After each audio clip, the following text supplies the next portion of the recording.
ಪಕ್ಕದಲ್ಲಿ ಅನಧಿಕೃತವಾಗಿ ಮಣ್ಣು ತೆಗೆದು ಸಾಗಾಟ ಮಾಡುತ್ತಿದ್ದಾರೆ ಎಂದು ಸಾರ್ವಜನಿಕರ ದೂರಿನ ಹಿನ್ನೆಲೆಯಲ್ಲಿ ಸರ್ವೆ ನಡೆಸಲು ಬಂದ ಕಂದಾಯ ಅಧಿಕಾರಿಗಳು ಮತ್ತು ಗ್ರಾಮ ಪಂಚಾಯಿತಿ ಅಧಿಕಾರಿಗಳು ಹಾಗೂ ರೈತ ಮುಖಂಡರ ಮೇಲೆ ವ್ಯಕ್ತಿಯೋರ್ವ ವಾಹನ ಮೈ ಮೇಲೆ ಹತ್ತಿಸಲು ಯತ್ನಿಸಿದ್ದಲ್ಲದೆ ಬಂದೂಕು ತೋರಿಸಿ ಕೊಲೆ ಬೆದರಿಕೆ ಹಾಕಿದ ವ್ಯಕ್ತಿಯ ಮೇಲೆ ಸರ್ಕಾರಿ ಅಧಿಕಾರಿಗಳು ನೀಡಿದ ದೂರಿನ ಹಿನ್ನೆಲೆಯಲ್ಲಿ ಪ್ರಕರಣ ದಾಖಲಿಸಿ ಬಂಧನ ಮಾಡಿರುವ ಘಟನೆ ನಡೆದಿದೆ.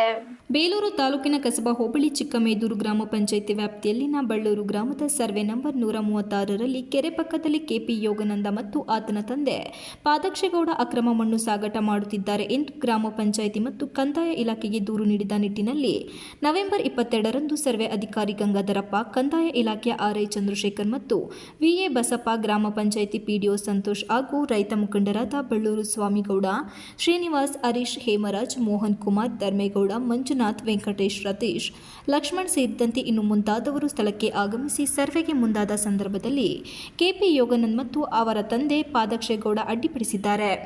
ಇದನ್ನು ಪರಿಗಣಿಸಿದ ಸರ್ಕಾರಿ ಅಧಿಕಾರಿಗಳು ಸರ್ವೆಗೆ ಮುಂದಾದ ಸಂದರ್ಭದಲ್ಲಿ ಕೆಪಿ ಯೋಗಾನಂದ್ ತನ್ನ ಕೆಎ 466547-407 ವಾಹನವನ್ನು ಅವರ ಮೈ ಮೇಲೆ ಹತ್ತಿಸಲು ಮುಂದಾಗಿದ್ದಲ್ಲದೆ ನಮಗೆ ಬಂದೂಕು ತೋರಿಸಿ ಕೊಲೆ ಬೆದರಿಕೆ ಹಾಕಿದ್ದಾನೆ ಎಂದು ಚಿಕ್ಕಮೇದೂರು ಗ್ರಾಮ ಪಂಚಾಯಿತಿ ಅಭಿವೃದ್ಧಿ ಅಧಿಕಾರಿ ಸಂತೋಷ್ ಬೇಲೂರು ಪೊಲೀಸ್ ಠಾಣೆಗೆ ದೂರು ನೀಡಿದ ಹಿನ್ನೆಲೆಯಲ್ಲಿ ಕೆಪಿ ಯೋಗಾನಂದ ಮೇಲೆ ಪ್ರಕರಣ ದಾಖಲಿಸಿ ಬಂಧನ ಮಾಡಲಾಗಿದೆ. ಅಧಿಕಾರಿಗಳು ಪ್ರಾಣ ಭಯದಿಂದ ಇರುವ ಸಂದರ್ಭದಲ್ಲಿ ತಹಶೀಲ್ದಾರ್ ಮಮತಾ ಸ್ಥಳಕ್ಕೆ ಆಗಮಿಸಿ ಸರ್ಕಾರಿ ಅಧಿಕಾರಿಗಳಿಗೆ ಧೈರ್ಯ ತುಂಬಿ ಪ್ರಕರಣ ದಾಖಲಿಸಲು ಸೂಚನೆ ನೀಡಿದ್ದಾರೆ.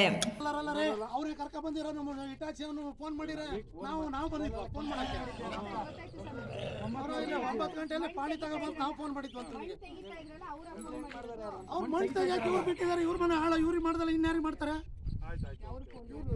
ಈಗ ಸಂತೋಷ ಬರೀ ಇದನ್ನ ಕೇಳೋದಲ್ಲ, ಇಲ್ಲಿ ಅಲ್ಲೇನ್ ನಡೀತು ಮೊನ್ನೆ ಮೇಡಮ್ ಇಷ್ಟು ಜನದ ಮಧ್ಯೆ ನುಗ್ಗಿಸ್ಬಿಟ್ರು.